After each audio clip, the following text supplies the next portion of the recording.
So this is the last pose in our holiday yoga series, and it's a really exciting one. It's one that Sandra Cook taught me.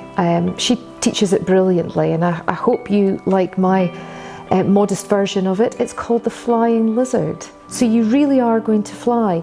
And this is a pose that you can practice. You can keep running the video and you will improve, and good luck with flying. Flying lizard. Hi again. So this is the final yoga pose in our holiday yoga series, and it's called Flying Lizard. And I'd like to credit Sandra Cook with this pose. Sandra's a good friend. She's also a yoga colleague, and she teaches this pose with amazing fun.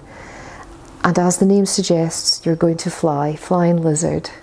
I hope you enjoy it, and don't be put off by it, because there are different stages that you can do, so you can do an easy version of it. You can do Flying Lizard with stabilizers. It's really very accessible. We're going to start with a breath practice.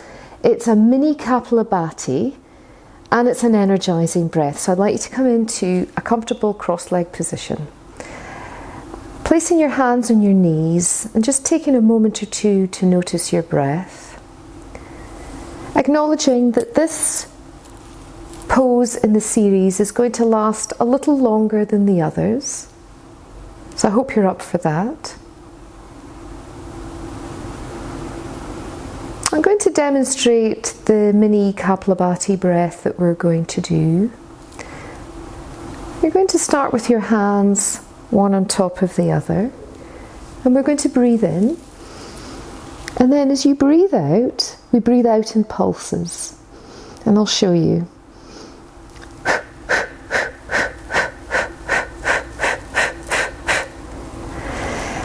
It's an energizing breath, so much so that it can actually make us feel a little lightheaded. So if that's the case, you know, I hope you know to stop and pause and come out of it. So follow your breathing. On your next inhale, draw the arms up high, and as you exhale,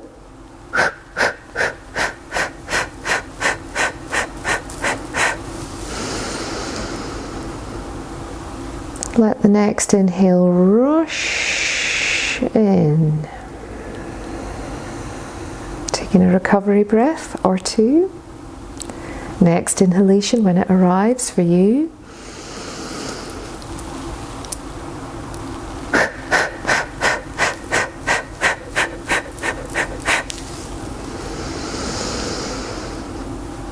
Welcome the inhalation. Soften with the exhale. Breathing in.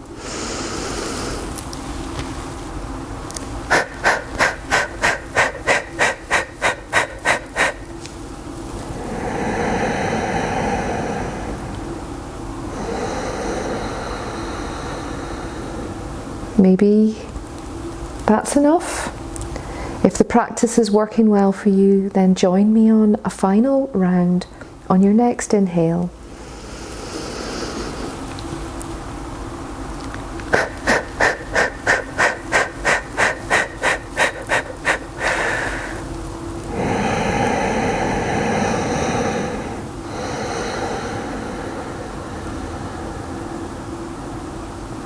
So well done.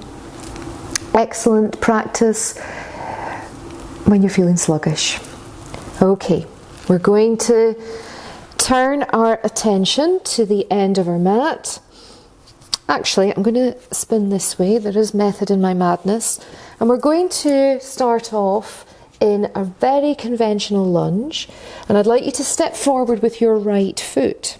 And as you do so, I want you to inhale looking up. Fingertips grounded. Exhale, gently lower. Breathing in, gently lower. Breathing in, tucking the back toe under, joining me if you wish on elevating your back knee. Good. And planting the hands down and moving into downward dog.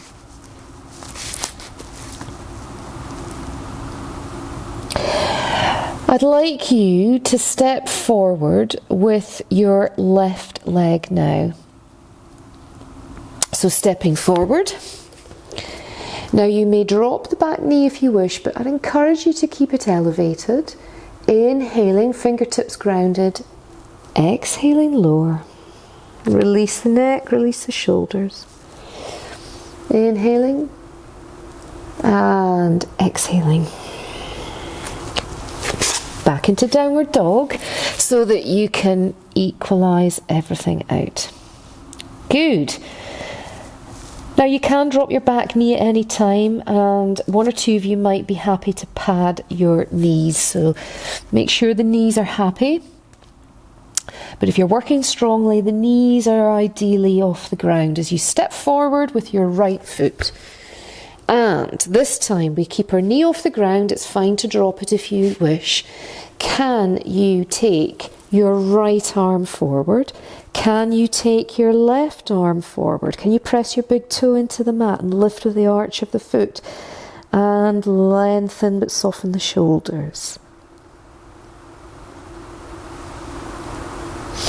Bringing everything back. You might again want to dive back into downward dog and then take your left leg forward.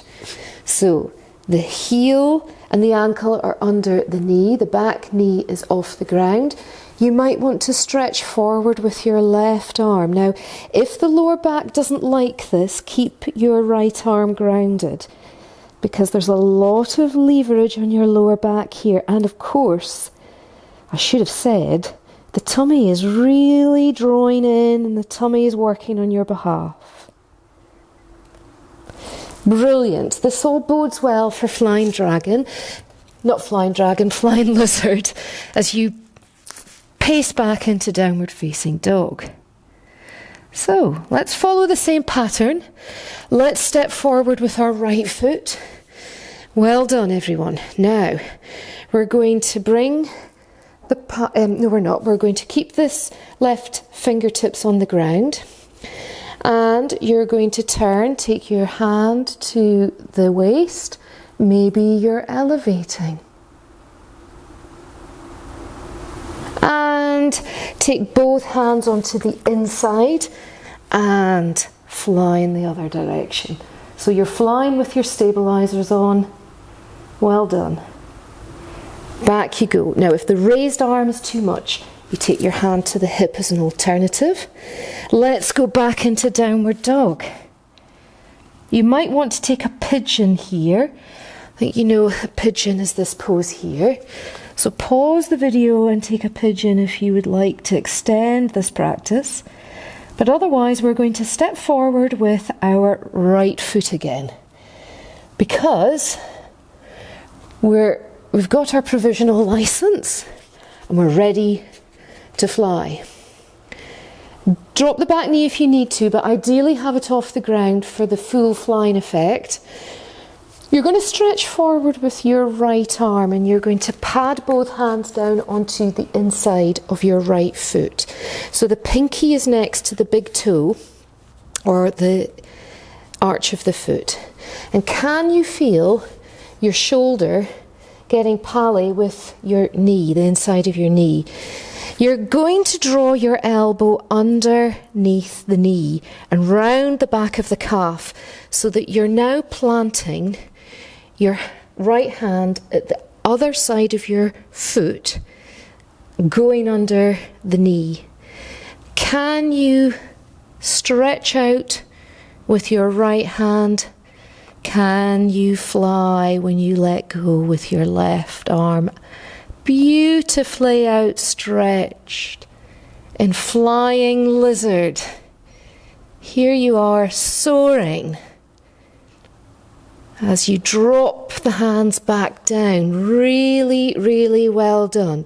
Lower the back knee, untie that arm. Big toes together, have a little rest, and we're nearly finished. But you've got one more flying lesson to go. So well done. Remember, you can pause at any time. You don't have to go to the full extent here. You can build, you can come back to this video at any time and you can practice and practice and build on it until you get your wings. As you step forward with your left foot now. Okay, allow the left arm to drift forward. Settle it down onto the inside of your left foot. Nestle the shoulder next to the knee. And really start to ground, almost as if you're trying to get your elbows down onto the ground. Now leading with the left elbow, tuck it round the back of the knee and bring your hand forward. And there you are. You might want to stop at this point. Oh, I'm just realised my back knee is down. So I elevate my back knee for the full flying effect. You can drop it if you wish. So well done all you Air Cadets. Flying lizard. This is not an easy pose.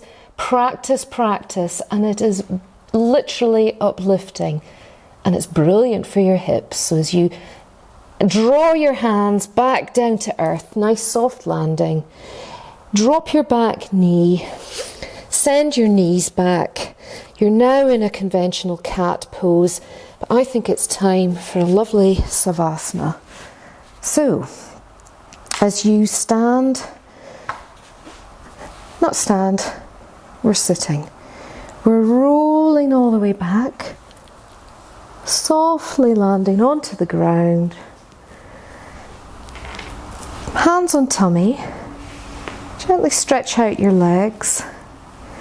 Place one hand up towards the sky, place the other hand likewise. And listen to your hips singing. Well done, and thank you.